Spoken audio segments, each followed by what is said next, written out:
Jordan Ellis here. Welcome to Boxingdaily's 13th round podcast. I'm delighted to be joined by Keelin, McNamara as always. How's it going, Keelin? Good, mate. How are you doing? Great to be back once again. Yeah, good. You know, better than last week anyway. I got that tooth ragged out, so I'm feeling fresh and feeling better. I'm just hoping I don't look too much like a hillbilly on the show. I don't think anybody can notice. Hopefully. Yeah, we had some great fights this weekend, actually. You know, two really, stars of the sport, and Lomachenko and Gervonta Davis. They both lived up to expectation and maybe exceeded some people's expectation. We'll start with Loma. What did you make of his comeback fight? Man, this was a fantastic performance. We covered it, especially you did. We spoke about it very well last week in the 13th round. And we said this was a really good fight to come back to. Lomachenko, obviously, that loss to Teofimo Lopez, came back against Masayoshi Nakatani and looked brilliant from beginning to end in round 9. Came out, looked smooth, used that jab, pumped it perfectly, fighting out of the southpaw stance, gave Nakatani trouble for all 9 rounds. And realistically, he won every round. So he was just as good as we expected him to be. And he was really more than that as well. Even the finish, he looked cold, ruthless, just picked his shots, and he got a fantastic stoppage win. So Lomachenko, not that he ever left in my eyes and in the eyes of many, but he's firmly back on the map again. Amazing stoppage, and it is on to, well, hopefully Teofimo Lopez next for Vasyl Lomachenko, but a killer performance from Loma. Yeah, for me, this fight was, I think everyone agreed that Lomachenko was, he was going to win the fight. It was all about how he looked, and especially coming off a loss.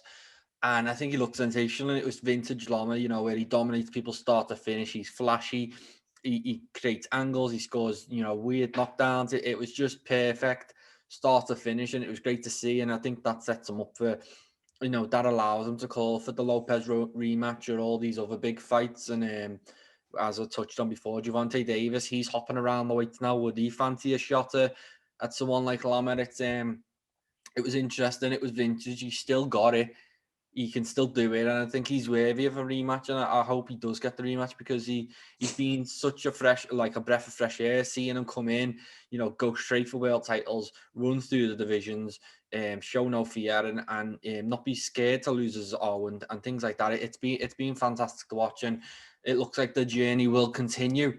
Yeah. So, is that what you want to see for him next? The Lopez rematch? Yeah, that's very much the fight that I want to see. I think you've made it clear it's the fight you want to see as well. And I think it's the fight that he deserves to have too. I couldn't agree more with what you said, because it's the very basis of why I love Vasyl Lomachenko so much. He's a dominant champion, but a champion who's not afraid to fight the best, and he's not afraid to put his own on the line. And yeah, he lost a fight to Teofimo Lopez, but Teofimo Lopez is an amazing fighter. That's what we should be seeing more of in boxing, not less of it. So the fact that he came back, looked so good, he can call his shot now, realistically. And the fact that he held nears dominant all the belts in that division before the Lopez loss, he can call whoever he wants, and he should get that fight. Interestingly, Teofimo Lopez's father was in attendance at the fight, and he said he can convince his son to the rematch, basically. So it looks like it's the fight that we'll get, and it's definitely the fight that I do want. The second fight, sort of a rock solid plan B, would be the other gentleman that we'll be discussing, Mr. Gervonta Davis. I would stylistically love to see that fight, but after this one. Yeah, absolutely. It was just great to see Loma back, and there is a load of options for him. I know he's getting up there in age, and he hasn't got time on his side like a lot of these kids. Lopez, I think 23, Devin Haney, early 20s, Ryan Garcia, all these guys. But I think for right now, they should be aiming for Lomachenko. Although he doesn't have the belts, he is the name. He is, he's regarded by some as one of the best fighters ever, despite his short record. So I think he should be the target for everyone, but without the belts, it's unsure how much leverage he's got, how many pay-per-views does he sell, how much money does he make, Top Rank and ESPN, I'm not sure, but I'm really looking forward to seeing him in action. And another man I'm looking forward to seeing in action once again is Gervonta Davis. we kind of, we spoke about it. It's not a real title that he's won, and technically he is a 3 division champion, but he's not really. But besides that, the performance was impressive. The fight was, it was a great fight against a really, big guy, a talented guy as well. And then he ends up getting the finish. What do you make of it? Yeah, it was a great fight. I agree with what you've said about the title. I don't entirely think it's legitimate. Technically, yes, he is a 3 division world champion, but in many ways, until he unifies WBA, it's more like he's a 2 division champion with another belt that he has to basically solidify. But take nothing away from his performance, it was brilliant. Obviously, Floyd Mayweather was at ringside coaching him, telling him what he needed to do, and he took his advice and he used it really well. Barrios is a tough mother effer. He's really, really good. He is a rock solid, super lightweight fighter, and he gave Gervonta Davis trouble. But this is what we want to see. We want to see Gervonta Davis being tested. We want to see him have to use different aspects of his game. And to his credit, he did come out the other side. We both said this could be a banana peel fight for Gervonta Davis, and to his credit, he did manage it, and he got an amazing stoppage in the 11th round as well. The fact that his stamina held up so much, and the fact that he still carried the power in the 11th round too, are two very positive signs that Gervonta Davis will take from this fight. And realistically, like we said as well, not only with the performance, but what is this setup for Gervonta Davis? I think he's targeting Josh Taylor. I think that's the fight that needs to be made. And if Gervonta Davis has a lot of business acumen, which being under Floyd Mayweather's wing, he will at least have, I think that's the fight they should target. And such an impressive rubber stamping performance will only confirm that. Yeah, I think Gervonta Davis at this point is one of the biggest stars of the sport, and there's no need to get him these, flimsy world titles that don't really mean nothing. I think he's very much capable of competing with, Josh Taylor, and Lomachenko and all these fighters. He's very much capable of doing that. So I think that is the way to go now. He needs to be in big fights. I know he's young as well, but I really want to see him in these big fights, and I think he's capable of winning them. As we said, his power translated up the weight, his stamina held up the weight. He looked great. There's nothing wrong with Gervonta Davis's performance there, and I've got no bones to pick with it. It's just a shame that the politics is kind of something we have to speak about when really we should be speaking about his brilliant performance. But I think Josh Taylor is the fight to make. I think that's the fight they'll probably pursue because despite his record and despite the people he's beaten, how impressive he's been, I don't think the American fight fans or the American promoters or even fighters respect Josh Taylor yet. I think they see him as another UK guy who's had a couple of decent fights, who is probably in their eyes lucky to beat Regis Progress, and that's what they make of him. And I think they might go for him thinking he's an easy touch, but he's definitely not. And it'll be a great fight, a 50-50 fight. But you'd have to give it Josh Taylor edge just because he's a big guy at that weight, and Gervonta Davis definitely isn't. Yeah, I will tell you exactly how highly I rate Josh Taylor. You make an amazing point about the Americans disrespecting the UK fighter. I think Josh Taylor is the next Joe Calzaghe, and that they think he's coming out of the UK. They think he's fought a bunch of bums, which neither fighter ever has, and that their fighters will steamroll him. Joe Calzaghe fought Bernard Hopkins and beat him. He fought Roy Jones and beat him. I think Josh Taylor will do something similar. I think he's going to be disrespected. His record's not going to be given enough respect. His belts aren't going to be given enough respect. And I think they could underestimate him. I really, really do.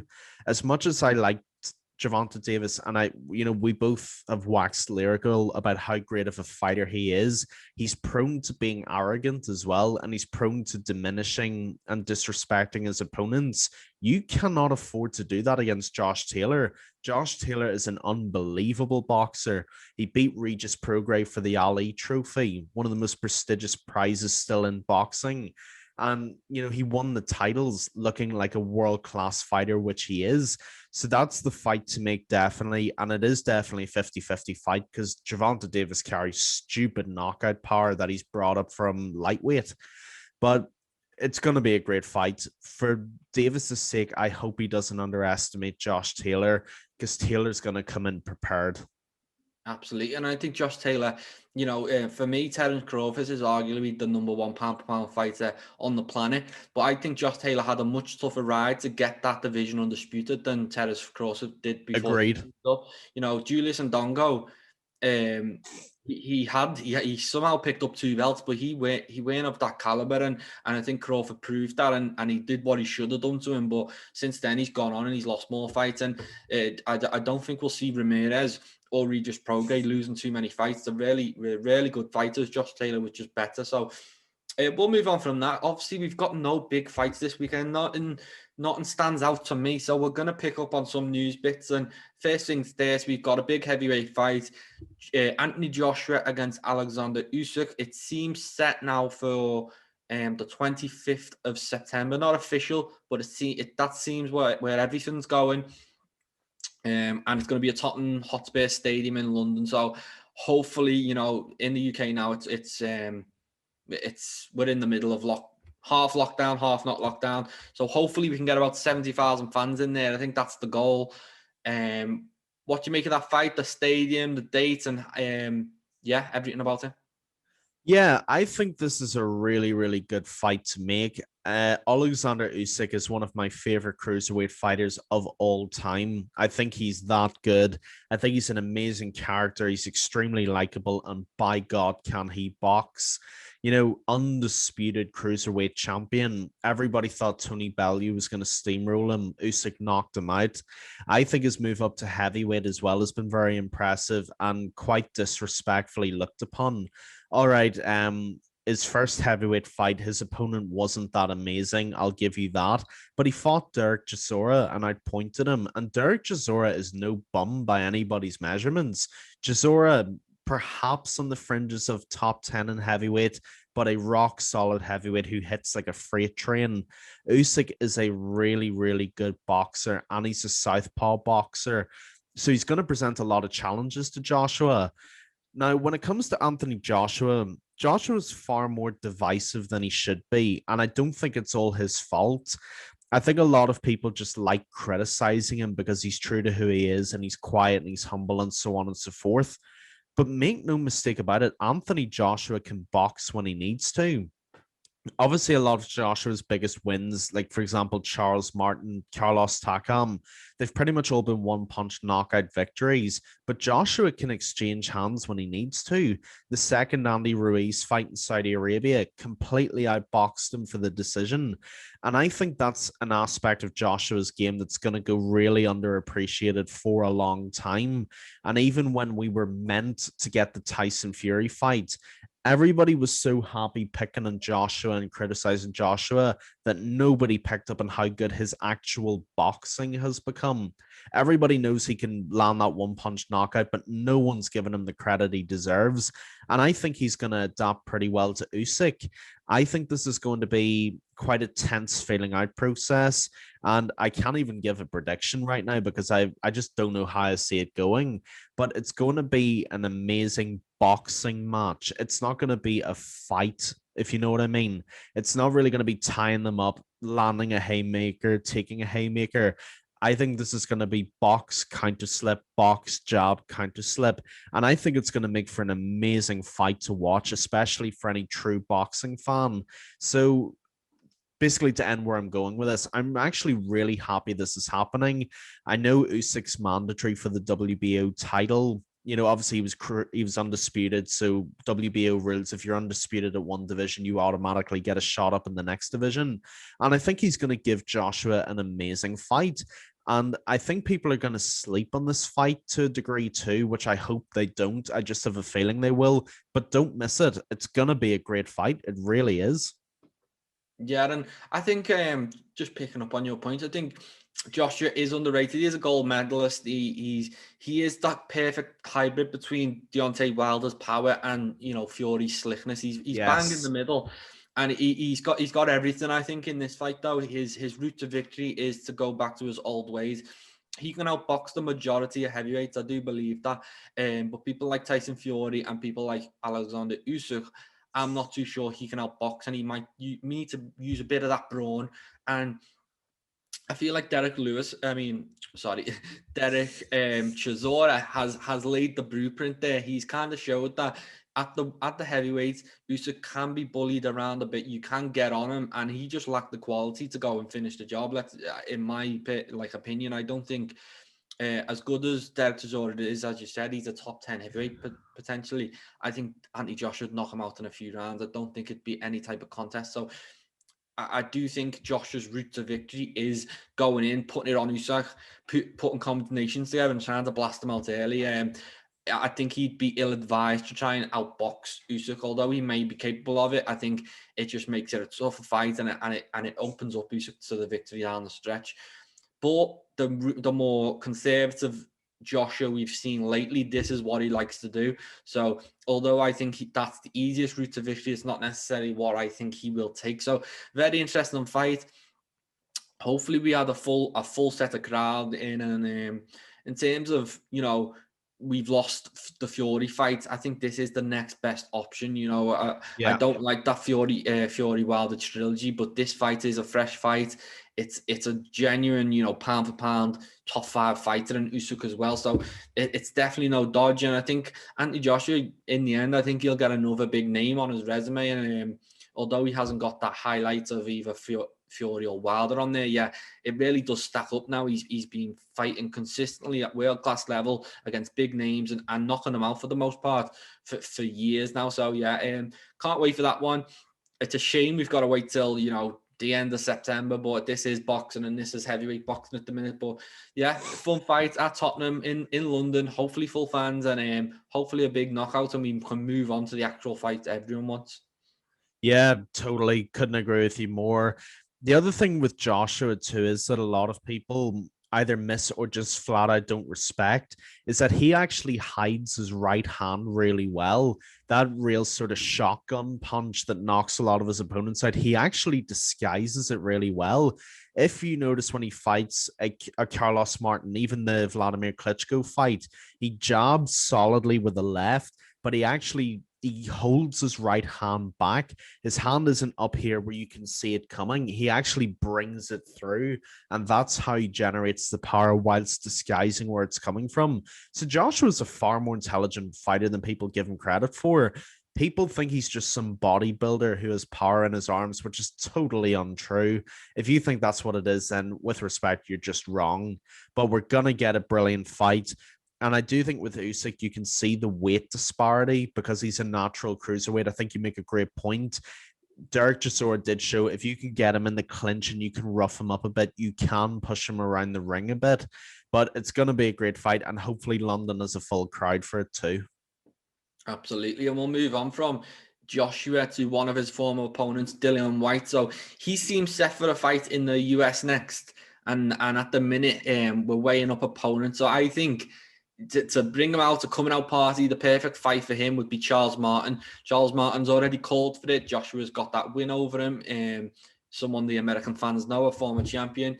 And I think it'd be a fun fight. I think Charles Martin is also someone who is pretty underrated at this point, although he looked terrible, let's be honest, against Joshua. Since then, he's rebuilt himself. He's come back. He's picked up a few good wins. I think he lost against Kawanaki, but even that was a really tough, close fight as well. So I think he's got a lot to offer. When you look at an opponent and potential ones he can fight in America, who are you thinking? I think there's 3 opponents for Dillian Whyte to fight. I think the first you've already mentioned. I think that's a very good shout against Charles Martin. He's perhaps more of a safe bet for Dillian Whyte than my other 2, but I think it's a very good idea. The second is Deontay Wilder. And I don't think Wilder's going to beat Fury. I know he has a puncher's chance, but I just think Fury's going to outbox him, period. So I think Dillian Whyte's been calling for that fight for a long time. I'm pretty sure he literally just did a workout in his gym and called for it earlier today. So he obviously wants that fight, and I think that would be a fantastic fight for Dillian Whyte too, because Dillian Whyte's just such a good boxer with really good IQ as well. The third's Andy Ruiz. I would quite like to see that happen because you have someone in Ruiz who's a shorter heavyweight who perhaps has shorter arms, but can generate more power than a lot of heavyweights too. And when we saw the Povetkin loss, Dillian Whyte dominated that first fight, but he got knocked out when he got his hands down and a short hook knocked him out.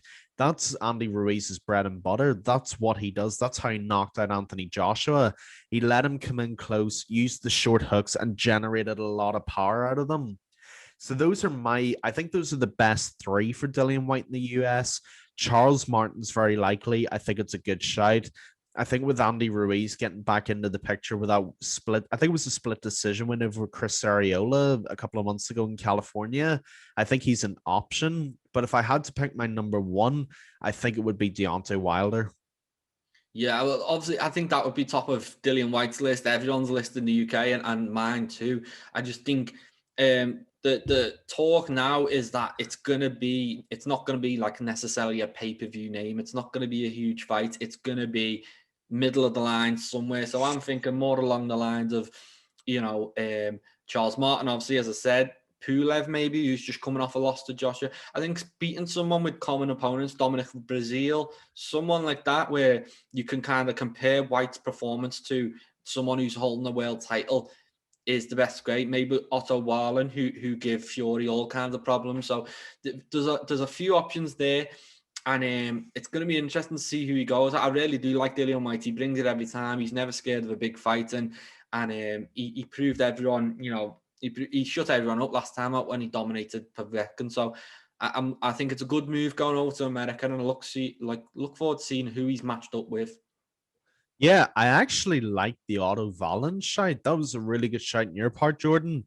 Let's not forget, everybody called it a fluke and all this kind of stuff, but the damage he did to Fury's eye was severe. I mean, if he'd have had a lesser corner team, the ref would have stopped that fight because of the cut. So Valens no bum by any means. He's a really, really good fighter. Could be a good shout for Dillian White too.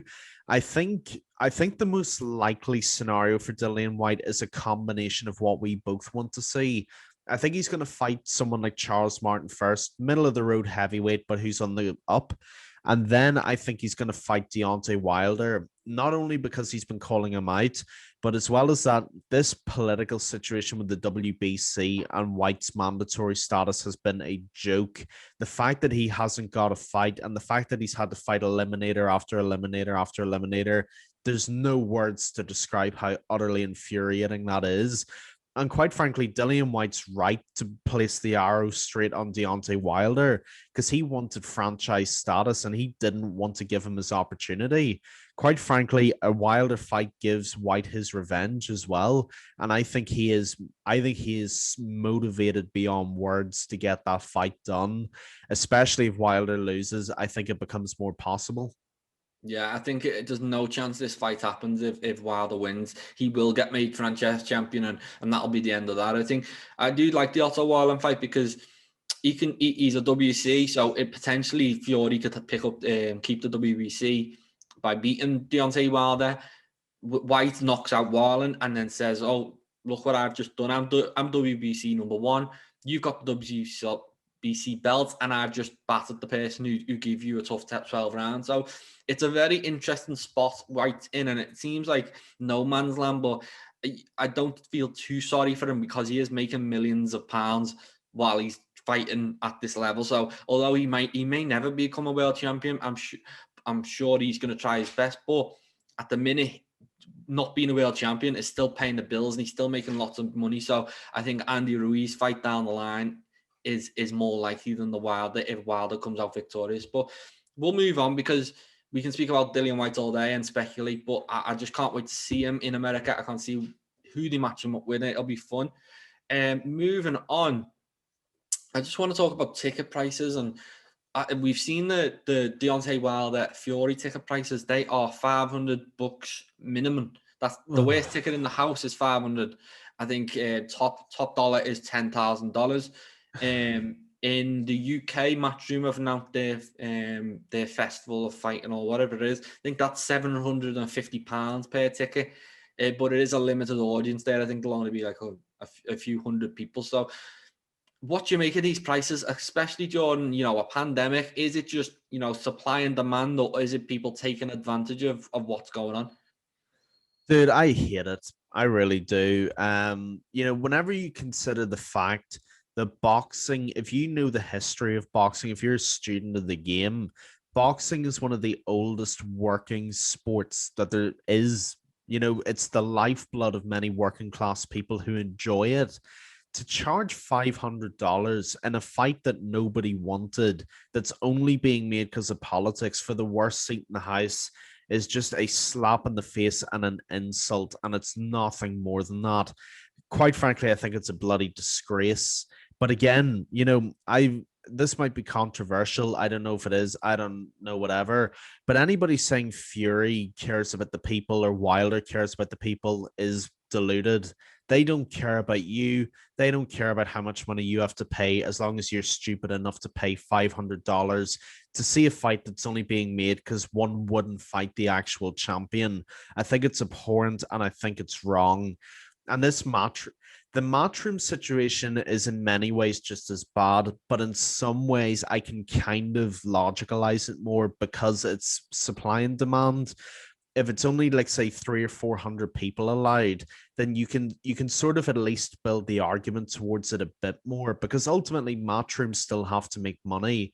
And Eddie Hearn's done a very good job, to his immense credit, with the fight camps, making the fights at his house and keeping people supplied with fights throughout the very worst of the COVID pandemic. So I just think it's a real slap in the face. I do. I can't see it as being anything more beyond that. And what you must remember too is, at his sort of lowest, when he was stripped of all of his belts, it was a lot of the working people who really stuck with Tyson Fury and who supported him and kept him going and believed in him when he didn't even believe in himself. So to turn around now and say to me or you, oh, by the way, it's $500 for the worst ticket in the nosebleeds, I'm sorry. I think it's just blatantly wrong. I really do. I think I mean, boxing's a business, all combat sports are, but there's making money and then there's insulting people. And I think this is towards the latter. I think we're seeing more and more of this. There's almost a disdain from boxers and the people involved in boxing towards the fight fans. Like, we see, the way the people in the US. So you've got, your Bob Adams, the way they speak about the zone and the fact that it's just an app, and you don't have to pay $100 to watch a pay-per-view, and that should be the norm. The pure disrespect to the fight fans is it's off the charts. And even Floyd Mayweather the other week, speaking about being a bank robber and robbing people. Who is he robbing? He's robbing the fans who have supported him in his whole career and put him in this position. So, and it's the same. Obviously, Eddie Hearn has got that out card where he's saying, "Oh, it's a special event, it's this and that," but even that, it's a working class sport, as you said, and we don't want to see it. And I know they call it Eddie's back garden to try and belittle it, but let's be honest, he's got a big, massive mansion.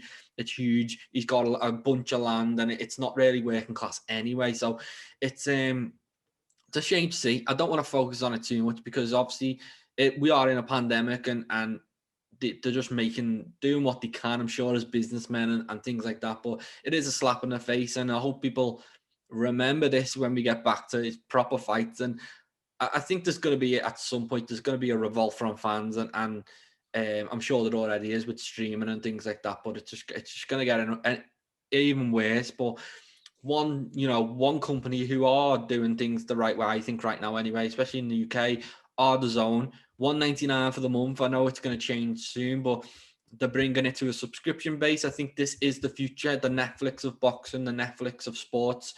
I don't think pay-per-view is sustainable at, especially how we see it in America.